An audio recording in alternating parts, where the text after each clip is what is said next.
হিমন্ত বিশ্ব শৰ্মাৰ দিনত দেখিছিলোঁ যে আমাৰ প্ৰশ্ন কাকত গৰুৰে খায় আৰু ডাক্তৰ ৰণোজ পেগুৰ দিনত দেখিছোঁ যে আমাৰ প্ৰশ্ন কাকত সদায় পৰীক্ষা হোৱাৰ আগতে ওলাই যায়। এই যে লাখ লাখ ছাত্ৰ ছাত্ৰীয়ে তেওঁলোকৰ জীৱনৰ এটা গুৰুত্বপূৰ্ণ পৰীক্ষা উচ্চতৰ মাধ্যমিক প্ৰথম বৰ্ষৰ পৰীক্ষাটোত অৱতীৰ্ণ হ'বলৈ গৈছে, সেই সময়ত শিক্ষা বিভাগৰ এই যি ধেমালি, শিক্ষা বিভাগৰ এই ধেমালিটো সমগ্ৰ অসমবাসী ৰাইজৰ কাৰণে অপৰাধত পৰিণত হৈছে। আৰু সেইকাৰণে মই ভাবোঁ যে ডাক্তৰ ৰণোজ পেগুৱে এই কামটো কৰাত ব্যৰ্থ হৈছে। ডাক্তৰ ৰণোজ পেগুৱে এনেকৈ বাৰম্বাৰ পৰীক্ষাত খেলি মেলি কৰা তেওঁৰ ডিপাৰ্টমেণ্টটোৰ পৰা পদত্যাগ কৰিব লাগে। আমি শিক্ষামন্ত্ৰীৰ পদত্যাগৰ দাবী উত্থাপন কৰিলোঁ। লগতে আজিকালি স্কুল এডুকেশ্যন কি বুলি কয়, সেৱা আৰু হেৰিটো কাউন্সিলটোক একেলগতে Assam state school education council যিটো হ'ল, বৰ্ড হ'ল, এই আসাম ষ্টেট স্কুল এডুকেশ্যন বৰ্ডক অধ্যক্ষ, পৰীক্ষা নিয়ন্ত্ৰক আটাইকে মই ভাবোঁ যে জৰুৰীভাৱে তেওঁলোকক কামৰ পৰা বৰ্খাস্ত কৰাৰ ব্যৱস্থা কৰিব লাগে, নিলম্বন কৰাৰ ব্যৱস্থা কৰিব লাগে আৰু ভৱিষ্যতে যাতে অসমৰ ছাত্ৰ ছাত্ৰীক লৈ কেতিয়াও খেতালি খেলিব নোৱাৰে তাৰ কাৰণে উদাহৰণ সহকাৰে শিক্ষা দিবৰ কাৰণে যদিহে ডাক্তৰ ৰণোজ পেগুৱে পদত্যাগ নকৰে, অসমৰ মুখ্যমন্ত্ৰীক ডাক্তৰ ৰণোজ পেগুৰ চাকৰিটো খাই দিবৰ কাৰণে, অৰ্থাৎ শিক্ষামন্ত্ৰীৰ পৰা বৰ্খাস্ত কৰিবৰ কাৰণে দাবী উত্থাপন কৰিলোঁ। ধন্যবাদ। আৰু কথা নকওঁ, আৰু কিবা বিশেষ আছিলে নে?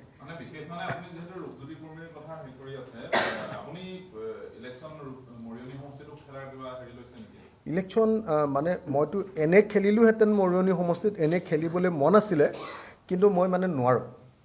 এইকাৰণে নোৱাৰোঁ যে মই শিৱসাগৰবাসীয়ে মোক বহুত বিপদৰ সময়ত ইলেকশ্যনত জিকাইছিলে। বিপদৰ সময়ত জিকাই খুব বেয়া টাইমত তেখেতসকলে মোক উদ্ধাৰ কৰিছিলে আৰু মই যেতিয়ালৈকে শিৱসাগৰৰ মূল কামকেইটা শেষ কৰি থৈ আহিব নোৱাৰোঁ, কামকেইটা শেষ কৰিবলৈ মিনিমাম 10 বছৰমান লাগে এটা সমষ্টিত, মিনিমাম, তাতকৈ বেছিয়ে লাগে বাৰু।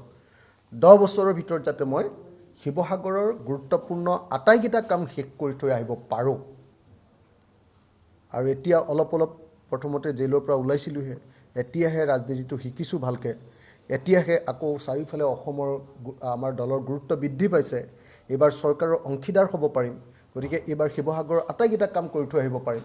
গতিকে তেখেতসকলৰ শিৱসাগৰৰ সমষ্টিৰ আমাৰ ৰাইজৰ প্ৰত্যেকটো কাম নকৰাকৈ, মূল কামকেইটা নকৰাকৈ মই তাৰ পৰা গুচি আহিলে শিৱসাগৰবাসীক বিশ্বাসঘাতকতা কৰা হ'ব। গতিকে মই মৰিয়নিত ইচ্ছা থকাৰ পাছতো মৰিয়নিত ইলেকশ্যন খেলিব নোৱাৰোঁ, কিন্তু খেলাৰ ইচ্ছা আছিলে কাৰণ ঘৰটো মোৰ মৰিয়নি সমষ্টিত আৰু অটপালি আপোনাৰ ৰূপজ্যোতি কুৰ্মীৰ। কিন্তু আমি আপোনালোকক নিশ্চয়তা প্ৰদান কৰিছোঁ যে এইবাৰ ৰূপজ্যোতি কুৰ্মীক আমি মৰিয়নিত হৰুৱামেই। ৰূপজ্যোতি কুৰ্মীক মৰিয়নিত এইবাৰ ৰাইজৰ দলে পৰাজিত কৰিবই। তাৰ কাৰণে যি ব্যৱস্থা ল'ব লাগে তাৰ কাৰণে ব্যৱস্থা ল'ব, আৰু ৰূপজ্যোতি কুৰ্মীৰ নিচিনা উদণ্ড মানুহে আমাৰ গোটেই মৰিয়নি সমষ্টিৰ ৰাইজৰ যিটো সন্মান হানি কৰি পেলাইছে। গোটেই অসমৰ মানুহে এতিয়া এটাই প্ৰশ্ন কৰে যে এনেকুৱা অসভ্য মানুহক কিয় মৰিয়নি মানুহে ভোট দিছে। নিজৰ লাজ লাগি যায় আজিকালি। মই নিজে মৰিয়নি মানুহ, চাৰিওফালে আমাক অসমৰ মানুহে চাৰিওফালৰ পৰা ধৰিছে যে আপোনালোকে কিয় ভোট দিছে ইমান অসভ্য মানুহ এটাক। গতিকে এইবাৰ যিকোনো প্ৰকাৰে মৰিয়নিত ৰূপজ্যোতি কুৰ্মীক পৰাজিত কৰা হ'ব।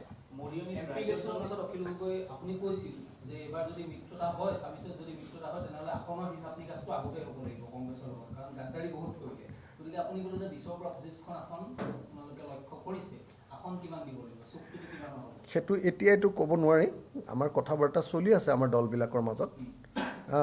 এইবাৰ আপোনালোকক সন্মুখত বহাই কথা বাৰ্তা নহয় আৰু, এনেই আপোনালোকে ডাঙৰ কৰি দিয়ে সৰু কথাটো। এইবাৰ আমি একদম বঢ়িয়াকৈ কথা বাৰ্তা পাতি আছোঁ, আমাৰ মাজত ধুনীয়া বুজাবুজি হ'ব আৰু এইবাৰ বিজেপিক হৰুৱাম। একদম হিমন্ত বিশ্ব শৰ্মাই ইলেকশ্যনৰ পাছত ক'ব লাগিব যে মই বহুত ভুল কৰিলোঁ। মানে যেতিয়া মানুহ এজন একেবাৰে মৰি থাকে, একো নকৰে, তাক কোনেও টাৰ্গেট নকৰে। মই যিহেতু এক্টিভ হৈ থাকোঁ, চবেই মোক টাৰ্গেট কৰিব আৰু মই টাৰ্গেট কৰাটোৱে বিচাৰোঁ। কৰি থাকক না, একো নাই। নাই, নকৰে। আমি ধুনীয়া বুজাবুজিত আহিম, টেনশ্যন ফ্ৰী থাকক।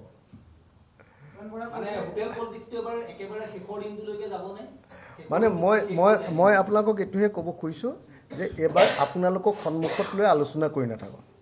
আপোনালোকে ৰৌটোকে ঢৌটো কৰি দিয়ে। গতিকে আপোনালোকক সন্মুখত লৈ এইবাৰ কৰি নাথাকোঁ। ভিতৰি আলোচনা চলি আছে, চলি থাকিব, আৰু আমি একদম ফাইনেলটোহে আপোনালোকৰ সন্মুখত দেখুৱাম। তেতিয়ালৈকে আপোনালোকে হাল্লা কৰি থাকিব নোৱাৰে। এই পূৰা ভাল চলি আছে। Thank you. এই এতিয়া নাপাওঁ দেই।